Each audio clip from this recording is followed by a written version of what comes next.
నేటిగా 29వ జాతీయ federation cup carom టోర్నమెంట్ను ఆంధ్రప్రదేశ్లోని Nellore club వేదికైంది.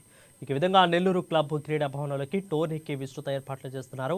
జాతీయ స్థాయిలో అన్ని రాష్ట్రాల నుంచి తరలివచ్చిన క్యారమ్ క్రీడాకారుల రాకతో ప్రారంభ సన్నాహాలు రాత్రి నుంచే మొదలైంది. ఇందుకు తగిన ఏర్పాట్లతో పొదలకూరు రోడ్లోని నెల్లూరు క్లబ్ ముస్తాబైంది. నెల్లూరు క్లబ్లో జాతీయ స్థాయిలో క్యారమ్ పోటీలను నిర్వహించడం ప్రథమం కావడం క్లబ్ సభ్యులు ప్రతిష్టాత్మకంగా భావించి ప్రత్యేక ఏర్పాట్లు చేస్తున్నారు. ఇక ఫెడరేషన్ జాతీయ సభ్యులు నిర్వాహకులు నెల్లూరు క్లబ్ నిర్వహించే హాల్ సీటింగ్లను కూడా స్థానిక శాసనసభ్యులు కోటంరెడ్డి శ్రీధర్ రెడ్డి పర్యవేక్షించారు. ఇక దీనిపై మరింత సమాచారం ఆయన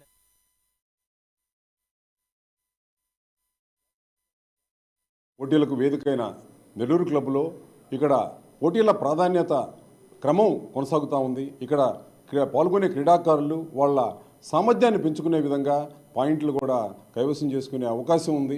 ఇందుకు సంబంధించిన పూర్తి వివరాలను క్యారమ్స్ అసోసియేషన్ అధ్యక్షులు మనతో ఉన్నారు, నిర్వాహకులు మనతో ఉన్నారు.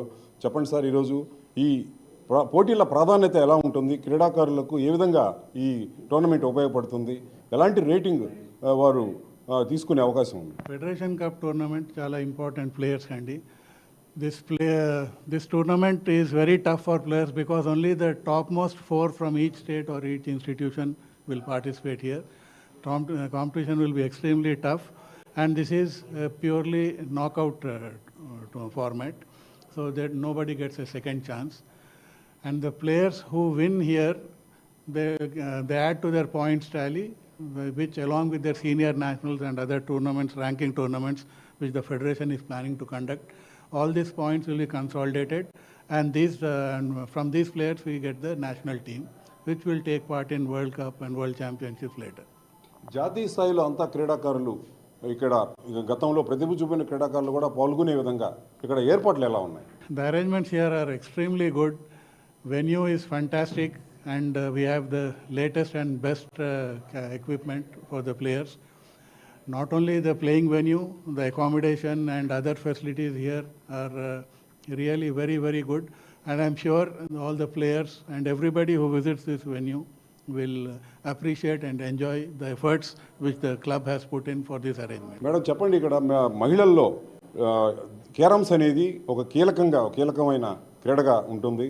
ఇప్పుడు ఈ జాతీయ స్థాయి క్రీడ ద్వారా క్యారమ్స్ ద్వారా ఎలాంటి మహిళలకి ప్రయోజనం చేకూరును? हमारी राष्ट्रीय स्तर की लेडीज़ जो हैं वो वर्ल्ड लेवल की लेडीज़ यहाँ पर कैरम टूर्नामेंट खेलने आ रही हैं, और इतना बढ़िया अरेंजमेंट देख के वो लोग भी बहुत खुश होंगी. और लेडीज़ का जो स्तर है वो ऊंचा होना ही चाहिए. आज की डेट में देखिए, एम काजिमा 17 साल की होते हुए वर्ल्ड कप विनर हो रही है. हमारी रश्मि कुमारी वर्ल्ड चैम्पियन है, वो PSPB में जॉब कर रही हैं, हाई लेवल की मतलब डायरेक्टर लेवल की जॉब कर रही हैं. उनको इतना प्रमोशन मिला है कैरम के ही बेस पर. जो कैरम की उनकी अचीवमेंट है इतने सालों से, वो 3 बार की वर्ल्ड चैम्पियन है. और अभी एम काजिमा है, आई एम श्योर कि वो भी कहीं ना कहीं सेटल हो जाएंगी. उनको तमिलनाडु गवर्नमेंट ने 1 करोड़ का इनाम दिया है, कैश प्राइस. तो सभी लड़कियों के लिए, मेरे हिसाब से लड़कियों के लिए कैरम बेस्ट गेम है. और क्योंकि ये घर में बैठे बैठे खेला जा सकता है, इसके लिए कहीं जाना नहीं, कुछ बाहर आपको कोई प्रॉब्लम नहीं होगी, तो घर बैठे बैठे आप एंजॉय कर सकते हैं, खेल सकते हैं. पेरेंट्स को भी कोई ऑब्जेक्शन नहीं होगा, और अपना कैरियर भी साथ में लेडीज़ बना सकते हैं. జాతీయ స్థాయి క్యారమ్స్ టోర్నమెంటుకు కార్యదర్శిగా వ్యవహరిస్తున్న అబ్దుల్ జలీల్ మనతో ఉన్నారు. సార్ చెప్పండి, ఈరోజు ఈ టోర్నమెంట్స్ సంబంధించి ఇక్కడ ఏర్పాట్లు ఎలా ఉన్నాయి? ఇక్కడ క్రీడాకారులకు వారి రేటింగ్లోకి అయితే ఏమి, వారి పాయింట్స్ అయితే ఏమి, ఇక్కడ వారికి లభించే ప్రయోజనం ఏంటి?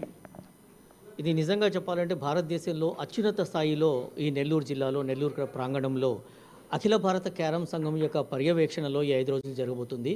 ఈ కార్యక్రమానికి భారతదేశం నుంచి వచ్చిన క్రీడాకారుల కోసం వీళ్ళు చాలా అహర్నిశలుగా ప్రయత్నం చేసి ఒక వేదికే కాదు, వీళ్ళకు ఉండటానికి వసతి, భోజనం ఏర్పాట్లు అన్ని జాగ్రత్తలు తీసుకొని అన్ని రాష్ట్రాల నుంచి వచ్చిన వాళ్ళకి అన్ని రకాల ఆహార సదుపాయాలు కూడా కల్పిస్తున్నారు. ఇది నిజంగా శుభసూచకం, అదృష్టం క్యారమ్ క్రీడాకారులకి. ఈ క్యారమ్ వల్ల ఎంతోమందికి వృత్తి ఉద్యోగాలు లభిస్తున్నాయి. కాబట్టి దీన్ని ప్రోత్సహించి పిల్లలకి తగు విధంగా దీన్ని ప్రోత్సహించవలసిందిగా కోరుతున్నాను. దీనివల్ల ఆంధ్ర రాష్ట్ర క్యారమ్ అసోసియేషన్ కాకుండా భారతదేశంలో క్రీడాకారులు ఇంటి పట్టునే ఉండి ఆడి వాళ్ళ యొక్క కెరీర్ని కూడా సంసూచకంగా నిర్ణయించుకునే అవకాశం కల్పిస్తున్నటువంటి క్రీడ క్యారమ్ క్రీడ. ఇక్కడ క్రీడా మైదానాలు ఇప్పుడు కాన్వెంట్ వ్యవస్థలో క్రీడా మైదానాల కొరత ఉంది. ఈ ప్రత్యామ్నాయంగా అనుకోవచ్చా ఈ క్యారమ్స్ క్రీడను? ప్రస్తుతం మన రాష్ట్ర ప్రభుత్వము ఒక క్రీడా పాలసీని 2 రోజుల్లో 4 రోజుల క్రితం రిలీజ్ చేశారు. ఆ క్రీడా పాలసీలో కూడా క్యారమ్కి అదృష్టం ఏంటంటే మొదటి 5 స్థానాల్లో క్యారమ్ క్రీడని వాళ్ళు గుర్తించడం జరిగింది. దీనివల్ల ప్రభుత్వం నుంచి రాబోయే కాలంలో మనకి ఎక్విప్మెంట్స్ మరియు స్కాలర్షిప్స్ అదేవిధంగా గ్రాంట్స్ కూడా ప్రభుత్వం నుంచి లభిస్తాయి. కాబట్టి మా అధ్యక్షుల వారు మేము చేస్తున్నటువంటి ఒక campaign of development of carrom క్రీడను డెవలప్ చేసే ప్రాంగణంలో ప్లానింగ్లో మేము స్కూల్స్ నుంచి వెళ్ళి వాళ్ళకి బోర్డ్స్ ఇచ్చి అక్కడ మినిమం సీనియర్ ప్లేయర్స్ని పెట్టి కోచింగ్ పెట్టి sub junior junior senior cadre లెవెల్లో క్రీడాకారులను డెవలప్ చేయడానికి ఒక ప్రత్యేకమైనటువంటి సన్నాహాన్ని ఏర్పాటు చేస్తున్నాం. కేంద్ర రాష్ట్ర ప్రభుత్వాలు ఇస్తున్న ప్రోత్సాహంతో క్యారమ్స్ క్రీడ అభివృద్ధి చెందుతుంది. ఇది ఉపయోగపడుతుంది. ఇప్పుడు కొన్ని విద్యా సంస్థల్లో మైదానాల ప్రస్తావన తక్కువగా ఉంది, మైదానాల కొరత కూడా ఉంది. ఇక్కడ కొన్ని స్కూల్లో ఆట స్థలాలు లేకపోవడం, ఇలాంటి పరిస్థితులకు ప్రత్యామ్నాయంగా క్యారమ్స్ లాంటి ఆటలను అలవరుచుకున్నట్టయితే విద్యార్థుల మేధాశక్తిని పెంచుకోవడంతో పాటు వారికి ప్రయోజనం కూడా కలుగుతుంది. రాష్ట్ర ప్రభుత్వం ఈ క్రీడను క్యారమ్స్ను గుర్తించి ఉద్యోగ విద్యా అవకాశాల్లో కూడా రేటింగ్ ఇవ్వడం జరుగుతూ ఉంది. వాళ్ళకి ప్రాధాన్యతను గుర్తించడం జరుగుతూ ఉంది. జాతీయ స్థాయి కాంపిటీషన్ ఇక్కడ నిర్వహించడం అనేది నెల్లూరుకే ప్రతిష్టాత్మకం అవుతుంది. Camera person